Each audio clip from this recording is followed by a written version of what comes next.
The three main factors, there are more than three, that prevent dua from being answered. Time is limited. Number one, our Prophet ﷺ said, Allah does not accept the dua from the one whose heart is oblivious.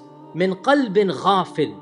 If your heart is not in the dua, you're not making dua. If you're just repeating something from a book, if you're just saying things like a parrot, if you have no idea what you're saying, if you don't have ikhlas and taqwa, you are just mumbling phrases.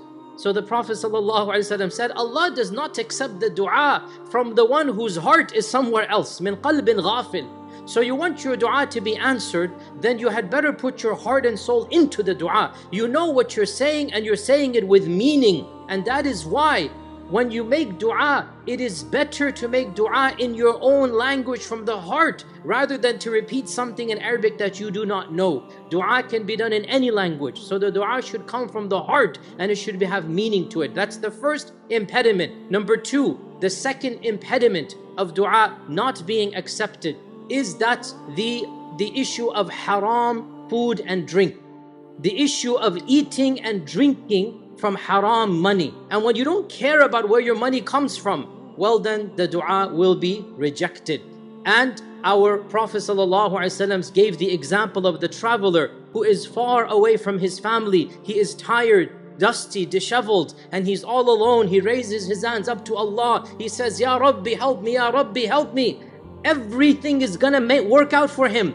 But then the Prophet ﷺ says, وَمَطْعَمُهُ حَرَامٌ وَمَلْبَسُهُ حَرَامٌ وَمَشْرَبُهُ حَرَامٌ فَأَنَّ يُسْتَجَابُ لَهُ. His food is haram, his drink is haram, his clothes are haram. Then how do you think he will be responded to? How do you think he will be responded to? So one of the main impediments of dua is to not have halal rizq. And that's why we have to be very, very careful about where we earn our money from. If we eat haram, drink haram, wear haram, well then it will be rejected from us. And the third mani' of dua, the third impediment of dua, our Prophet ﷺ said, Allah will respond to every one of your dua as long as ma lam yasta'jil, as long as the servant isn't hasty. The Sahaba said, what do you mean hasty? Does it mean we read a quick dua rather than slow? The Prophet said, no. The hasty one, listen to this, is the one, he makes dua and he doesn't see the response. So he says,